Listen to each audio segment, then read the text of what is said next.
सुप्रभात प्यारे बच्चों। हिंदी कक्षा में आप सभी का स्वागत है। बच्चों, आज हम हमारी हिंदी की पाठ्य पुस्तक व्याकरण नयन में से पाठ 18 विशेषण के बारे में जानकारी प्राप्त करेंगे।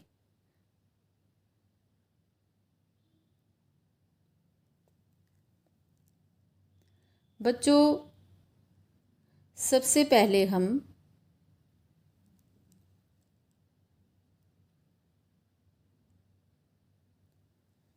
जानेंगे कि विशेषण कहते किसे हैं। संज्ञा या सर्वनाम की विशेषता बताने वाले शब्दों को विशेषण कहते हैं। जैसे मोटा बंदर पेड़ पर बैठा है। इस वाक्य में मोटा शब्द बंदर की विशेषता बता रहा है। मोटा शब्द इसमें बच्चों क्या है? विशेषण, जो विशेषता बता रहा है। दूसरे वाक्य में यह सुंदर भवन है। इस वाक्य में सुंदर शब्द क्या है? विशेषण है, जो भवन की विशेषता बता रहा है। तो बच्चों, आपको समझ आ गया होगा कि जो शब्द संज्ञा या सर्वनाम की विशेषता को बताए उसे विशेषण कहते हैं। अब हम जानेंगे कि विशेष्य किसे कहते हैं। विशेषण जिस शब्द की विशेषता प्रकट करते हैं। जैसे कि अभी हमने आपको बताया, जैसे इस पहले वाक्य में मोटा बंदर पेड़ पर बैठा है, तो इसमें मोटा क्या है बेटा? विशेषण शब्द, जो किसकी विशेषता बता रहा है? बंदर की। तो क्या है इसमें? बंदर क्या है इसमें? विशेष्य। किसकी विशेषता बता रहा है? जो ये मोटा विशेषण शब्द है, किसकी विशेषता को बता रहा है? ये बंदर की। ऐसे ही दूसरे वाक्य में यह सुंदर भवन है, इसमें किसकी विशेषता बताई जा रही है? भवन की। क्या विशेषता उसकी? सुंदर। तो इसमें विशेष्य कौन सा हुआ? भवन। अब हम जानेंगे विशेषण के भेद। बच्चों, विशेषण के 4 भेद होते हैं। सबसे पहले है गुणवाचक विशेषण। अब हम जानेंगे कि गुणवाचक विशेषण कहते किसे हैं, अर्थात इसकी परिभाषा क्या है। गुणवाचक विशेषण में जिन शब्दों से संज्ञा या सर्वनाम के गुण, दोष, रंग, रूप, दशा, आकार आदि का बोध होता है। जैसे मुझे मीठा आम दो। इसमें क्या है? मीठा किसका गुण है बच्चों? आम का। आम कैसा है? मीठा। इसकी जगह खट्टा भी हो सकता है। आगे है वह झूठा आदमी है। इसमें जो आदमी का अवगुण या जो दोष है वो क्या है? झूठ बोलना। तो इसमें झूठा जो शब्द है वो क्या है? आदमी का अवगुण है। ऐसा नहीं है गुणवाचक विशेषण में कि उसके गुणों के बारे में ही बताया जाए, संज्ञा या सर्वनाम के। इसमें गुण, दोष, जैसे कि मैंने अभी परिभाषा में आपको बताया कि इनसे हमें गुण, दोष भी हो सकता है, उसमें आकार भी हो सकता है, रंग, रूप भी हो सकता है। इन सब के बारे में बताए उसे हम गुणवाचक विशेषण कहते हैं। अब है दूसरा भेद है संख्यावाचक विशेषण। जो शब्द संज्ञा या सर्वनाम की संख्या अर्थात गिनती का बोध कराए उन्हें संख्यावाचक विशेषण कहते हैं। जैसे पेड़ पर 5 पक्षी बैठे हैं। तो इसमें है किसकी गिनती दी गई है, पक्षियों की कितनी है, 5। तो ये गिने जा रहे हैं। तो इसमें किसकी संख्या बताई गई है, पक्षी की। तो यहाँ पर कौन सा विशेषण हुआ, संख्यावाचक विशेषण। दूसरा है उदाहरण, मेरा भाई 10 वर्ष का है। इसमें 10 क्या है, संख्या, वर्ष की कितनी संख्या है, 10। तो यहाँ पर भी संख्यावाचक विशेषण का प्रयोग हुआ है। बच्चों, संख्यावाचक विशेषण के आगे भी उपभेद होते हैं, आगे भी इसके प्रकार होते हैं।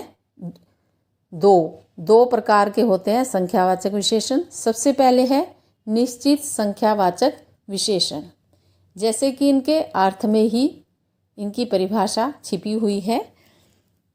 जो शब्द निश्चित संख्या का बोध कराए उसे निश्चित संख्यावाचक विशेषण कहते हैं। जैसे 10, 20। दूसरा, इसमें क्या है बच्चों, हमें इन जो ये संख्या दी गई है इन सब का हमें निश्चित रूप से पता है कि इनकी संख्या इतनी है।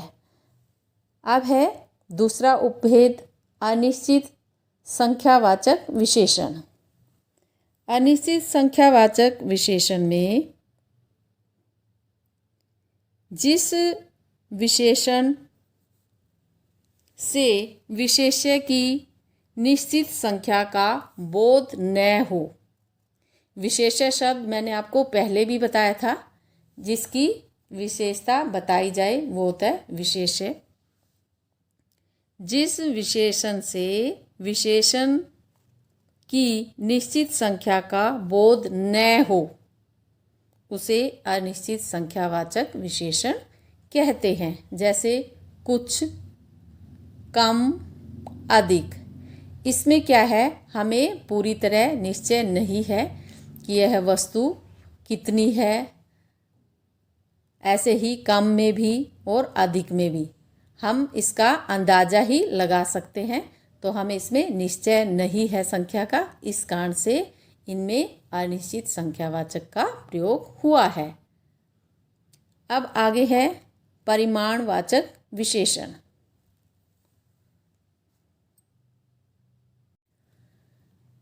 बच्चों, परिमाणवाचक विशेषण में किसी वस्तु की मात्रा मतलब नाप तोल का पता चले उसे परिमाणवाचक विशेषण कहते हैं। जैसे 4 मीटर कपड़ा, कुछ फल। इसमें क्या है, कपड़े का क्या लिया गया है, नाप। ऐसे ही परिमाण में क्या आ जाएगा, फल। फल की हमने इसमें अंदाज़ा ही लगाया है, हमें मतलब निश्चय नहीं है कि फल कितने हैं। तो इसमें क्या आ जाएगा, कुछ फल। अब इसके भी जैसे हमने संख्यावाचक विशेषण किया था उसके आगे 2 उपभेद थे, ठीक वैसे ही परिमाणवाचक विशेषण के भी 2 भेद होते हैं। सबसे पहले है निश्चित परिमाणवाचक। जिस विशेषण शब्द से किसी वस्तु की निश्चित मात्रा का बोध हो उसे निश्चित परिमाणवाचक विशेषण कहते हैं। जैसे 4 किलो चीनी। तो हमें इसमें निश्चय है, निश्चित है ये बात कि चीनी कितनी है, 4 किलो। तो इसमें 4 किलो क्या है बच्चों, निश्चित परिमाणवाचक विशेषण। आगे 1 लीटर दूध। ऐसे ही हमें दूध कितना है इसके बारे में भी हमें निश्चित रूप से पता है कि 1 लीटर दूध है। तो यहाँ पर कौन सा परिमाणवाचक हुआ, निश्चित परिमाणवाचक विशेषण। आगे है अनिश्चित परिमाणवाचक विशेषण। अनिश्चित परिमाणवाचक विशेषण में क्या होता है, जिस सर्वनाम से किसी वस्तु की अनिश्चित मात्रा का बोध हो, अर्थात हमें वस्तु का कोई निश्चय न हो, उसे क्या कहते हैं? अनिश्चित परिमाणवाचक विशेषण। जैसे थोड़ा भोजन, भोजन के बारे में हमें नहीं पता है कि वो कितना है, हम अंदाजे से ही बताते हैं थोड़ा। थोड़ा इसमें क्या है? अनिश्चित परिमाणवाचक विशेषण। आगे है कुछ गेहूं, इसमें भी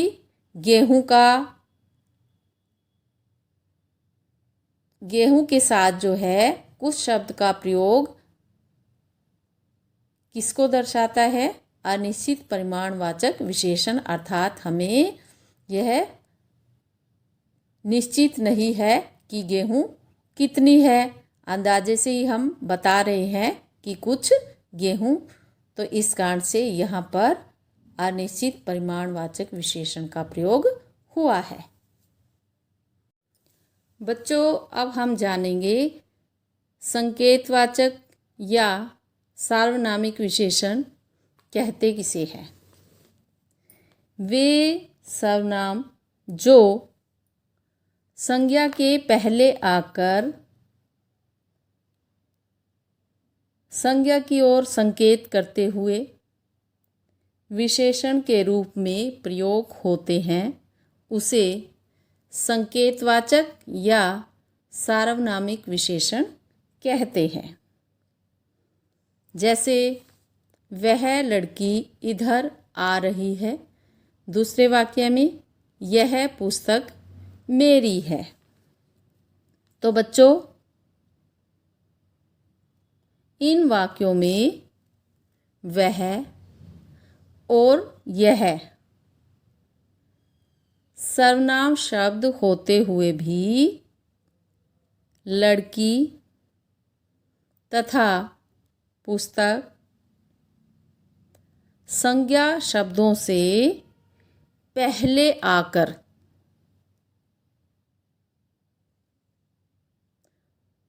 उनकी ओर संकेत कर रहे हैं, अतः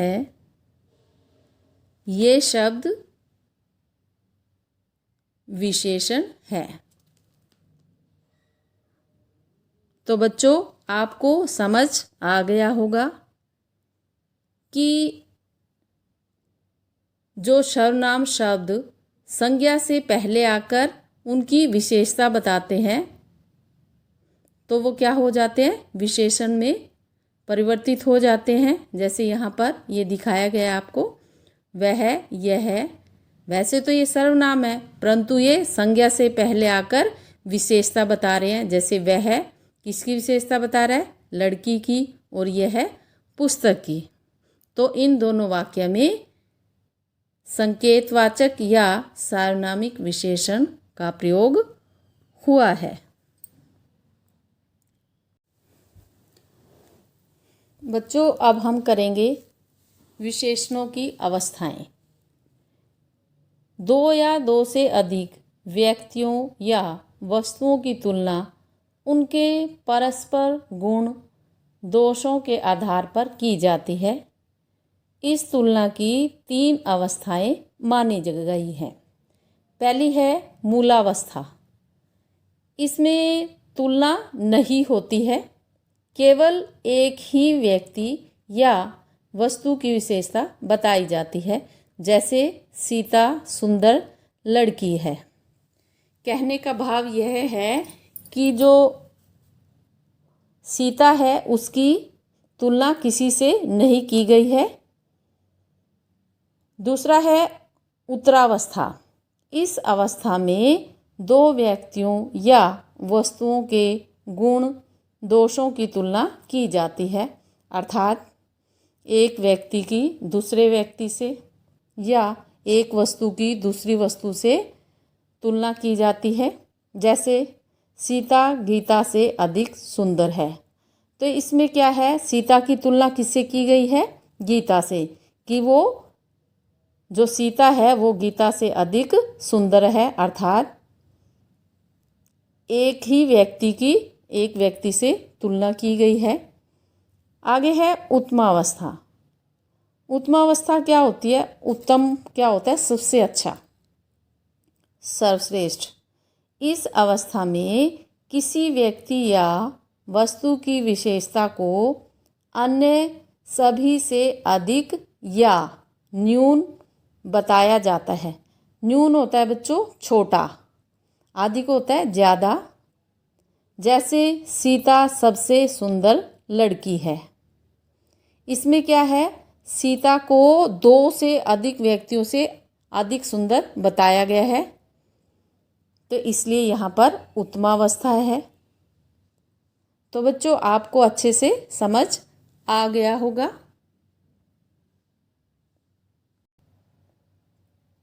आगे है, विशेषणों का प्रयोग यदि कर्ता के स्थान पर किया जाए तो वे विशेषण न रहकर संज्ञा बन जाते हैं।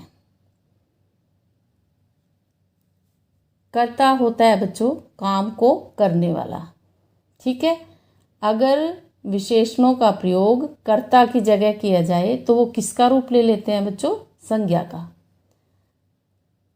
जैसे छोटों को स्नेह करो, दुष्टों से दूर रहो, वीरों की पूजा करो। इन वाक्यों में छोटों, जैसे ये सब हाईलाइट किए हुए हैं, दुष्टों और वीरों विशेषणों का प्रयोग संज्ञा की तरह किया गया है, अतः ये शब्द संज्ञा ही माने जाएंगे। जब कोई शब्द विशेषणों की विशेषता बताता है तो उसे प्रविशेषण कहते हैं। जैसे श्रेया बहुत सुंदर है। बच्चों इसमें सुंदर क्या है? विशेषण, और बहुत क्या है? विशेषण की विशेषता बता रहा है। तो इस कारण से इस वाक्य में किसका प्रयोग हुआ है? प्रविशेषण का। ऐसे ही श्रेयांश काफ़ी मोटा है। मोटा क्या है इसमें बच्चों? विशेषण, ठीक है। और विशेषण की भी जो विशेषता बता रहा है वो कौन सा शब्द है? काफ़ी। तो इस कारण से यहाँ पर भी इस वाक्य में भी प्रविशेषण का प्रयोग हुआ है। ये वाक्य प्रविशेषण का उदाहरण है। वह ज़्यादा चमकीला है। इसमें भी चमकीला क्या है? विशेषण, और विशेषण की विशेषता कौन सा शब्द बता रहा है? ज़्यादा। तो इस कारण से यहाँ पर भी प्रविशेषण का प्रयोग किया गया है। बच्चों आपने इस पाठ को अच्छे से समझने के लिए 2 से 3 बार अवश्य पढ़ना है। धन्यवाद। आपका दिन मंगलमय हो।